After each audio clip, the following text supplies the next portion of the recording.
What's up, guys? This is James from the Shenzhen Sport University Center in China. And in today's video, we're going to talk about stride length and stride rate. Like how long should our stride length be during the max velocity phase, and what our stride rate should be during our max velocity phase, and how these two values together combine to give us our velocity. So stay tuned.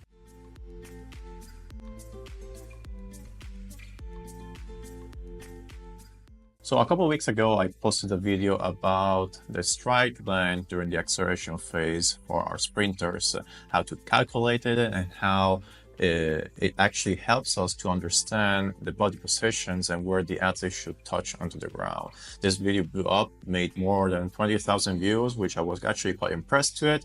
So I thought by myself, why don't we discuss about as well the stride length and also the stride rate during the max velocity phase, which feels and seems something very complicated to come up with, to talk, to discuss, to do and to see, but in reality it might be much more simpler than what we think and easier to understand and to talk rather than the stride length during the acceleration phase. So what are stride length and stride rate? It's quite simple. The name suggests that stride length is going to be the length of our step from toe off to toe off. So for example, if we look at this video for here example, toe off here, so we're gonna measure in the length of the stride from this point over here, so the toe off, to into the next toe off over here. And this is gonna give us the stride length. It's quite simple. However, it's very hard to monitor the stride length in our athletes because we would need, for example, an opto jump, which will give us exactly by laser sensors how long our stride length. Or for example, this is why we use mini hurdles, wickets in training, to help us to monitor and to fix our stride length in our athletes. While instead stride rate, also the name suggests what is it, it gives us in seconds basically how many strides we're performing in a second. That could be, for example, 4 strides per second, 4.5 strides per second, or even 5 strides per second. So you know what I mean. So these are the two main values that we're looking.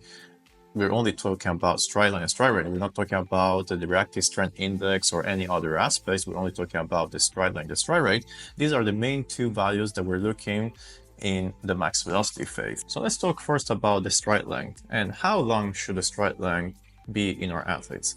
So as I mentioned as well during the acceleration phase video, stride length, the stride length is dependent on the length of the leg as well in the max velocity phase, not only in the acceleration phase, because our goal is to attack the ground fast. We don't need to perform a too much wider, longer step than needed, or even a too short step than needed and be reliant too much on frequency. So how long our stride length should be? So we need to measure the gladiator canter. We show you on the other video how to do it. We measure the length of the leg from the gladiator canter parallel to the leg towards the ground. And if we assume that an athlete has a gladiator canter of a 0.96 meters, so 96 centimeters, then we're going to multiply this number times 2.5 and times 2.7. So it's giving us a range between 2.4 and 2.59 meters. So basically the stride length range for this particular athlete is going to fall between 2 meters and 40 and 2 meters and 59. However, how do we know if 2 meters 40 or 2 meters 59? Because there's a difference of 19 centimeters. It's a big difference. How do we know if 240 or 259 is more suitable for our athlete? Well, in this case, this is where stride rate plays a role. And stride rate now is important because stride length times stride rate equals to velocity in meters per second. So equals how fast is the body moving in that direction in meters per second. For example, if we have a stride length of 2 meters times a stride rate of 5 strides per second, to make it simple, we're going to have a velocity in 10 meters per second over here. So if we go back to the athletes of before, where we measured a stride length range between 2.4 and 2.59, we're going to see that now stride rate is going to help us to understand which stride length is going to be more suitable for him to maximize his velocity. So for example, if we have this athlete at this minimum stride length range of 2.40 and having a stride rate of 4.96 strides per second, his velocity is going to be equal to 11.9 meters per second. In the other cases, 2.48 of stride length and a 4.83, so a lower stride rate because the length of the stride length has increased, so the rate had to go down a little bit. However, his overall max velocity was higher by 0.07 meters per second. If instead his stride length will increase even more suddenly to his maximum range, 259, but his stride rate will drop from 496 to 459, then also his velocity will drop to 11.88. So this is just an example because this is calculations I do with my athletes, but this is no athlete in particular. These are just numbers I put down here to make you understand the concept. You can see that the perfect stride length and stride rate for this athlete to maximize his velocity in the max velocity phase will be this second option. So a stride length of 2.48 and a stride rate of 4.83. However, we also have to discuss about the minimum threshold for a proper stride rate. Now, during the max velocity, the athlete is absorbing and creating a lot of eccentric energy and a lot of vertical force direction energy. So we need a minimum threshold of stride rate to be able to maintain our body in a proper position and to have a good reactive strength index into the ground and a good stretch shortening cycle working and a good reactivity into the ground and coming off. And this threshold is usually between 4.6 and 4.8 strides per second. So we need to target these frequencies in our athletes. If our athlete is running below 4.5 strides per second, his stride length is either too long or this athlete does not have the capabilities in his central nervous system to be a competitive sprinter. However, if instead an athlete is having a stride rate of 5.1 or 5.2 strides per second, for example, this athlete is definitely too much stride frequency independent and needs to work on stride length. The opposite of what we just discussed now. So instead of trying to be faster, he needs to start to slow down his stride frequency to be able to open up his stride length and increase as well also his velocity. So to explain this final concept, I have moved here to the whiteboard because it's going to be much easier rather than just making videos and showing you on the computer. So how do we monitor and how do we train our stride length and our stride rate for our athletes? Now, there's two ways that we can do that. The first way is we use a very high definition camera. We take a video of our athletes running a max velocity phase, then we go back on our computer and we're going to analyze through our softwares. That could be a Dartfish, could be OnForm, could be Kinovea. Many softwares are available for free, also for payments, so you can also use that way. Or the second way is you actually can plan it in advance and give the athletes a fixed range, a fixed stride length by using mini hurdles. That's why we use mini hurdles in our training. It's not only for a proper biomechanic position and running, but it's also to monitor our stride length into a fixed environment. So in this case, I have written over here, this is all a scheme of what I do in my training. So for example, let's assume I have an athlete which has a stride length of 2 meters over here. Now, because his stride length is going to be 2 meters, I'm going to put his mini hurdles at 2 meters distance between one to another. So over here we have mini hurdle number 1, 2, 3, 4, 5, 6, 7 mini hurdles total. Now, I know that the distance between one mini hurdle to the other is 2 meters. So 1, 2, 3, 4, 5 equals to total 10 meters. So I'm going to put lasers or timing systems that could be a free lap or could be anything just over here. And this is going to be a 10 meter segment. A 10 meter segment with 5 fixed steps.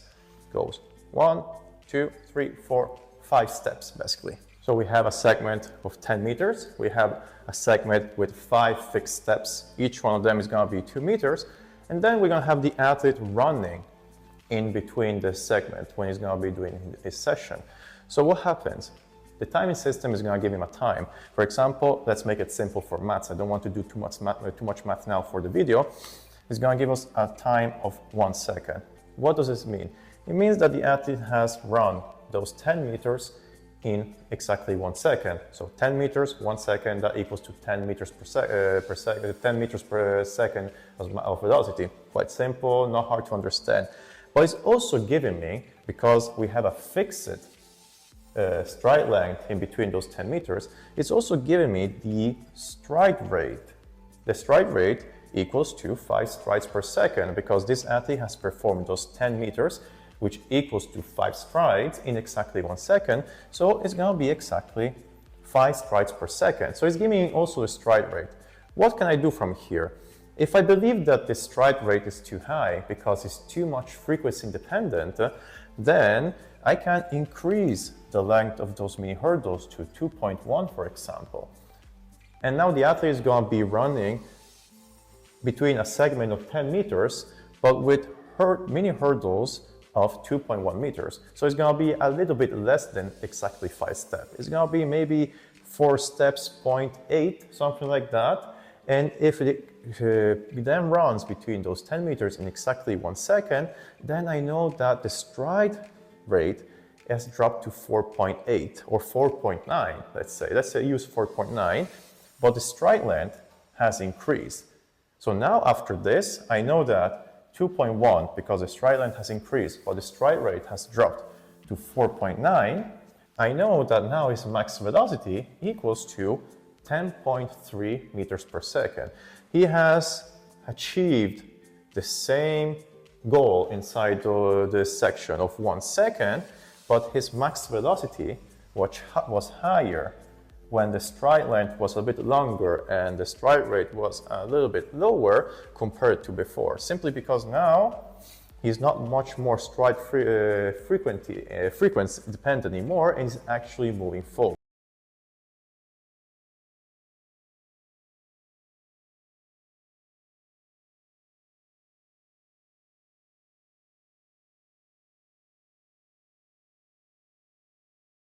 And basically this is what I do with my athletes. Usually I will always start from the lowest. Maybe in the beginning of the special preparation I will start even a bit lower. So if I have an athlete with a stride length range of 2.4, maybe I will start to 2.25, 2.3 to give him more the sensation of the stride rate, because the stride rate is very important. It's not only the stride length, also the stride rate is very important. So I might be working more on the frequency side and slowly building up the stride length. And over time, I will build up more stride length. I will monitor in between a 10-meter segment, and when I feel like the stride rate is getting too high, because over time when the intensity gets higher, the stride rate of the athletes will also get faster, then that's going to be the time where the week after I'm going to increase the stride length between the mini hurdles and not keep the same, until we're going to reach a plateau time where the velocity is actually dropping because the length is too much longer, it's too long for the athlete, and then we're going to come back. And that's gonna be the way that on this season, I'm gonna find the perfect stride length combined with the perfect stride rate for my athletes year after year, which will change. It's not gonna be the same for their life. It's gonna be changing year after year in between this range that we measured before. Okay, I'm back sitting. Very tired today after my session, and that's it basically for the video. So as I mentioned before, calculating and monitoring stride length and stride rate as well for the max velocity might be much simpler than rather doing it for the acceleration, and this is how I do it. And if you have any questions, you can ask me on my social media or YouTube. You have the links to contact me through email or in any other ways. Thank you for joining again in this video, and see you next time.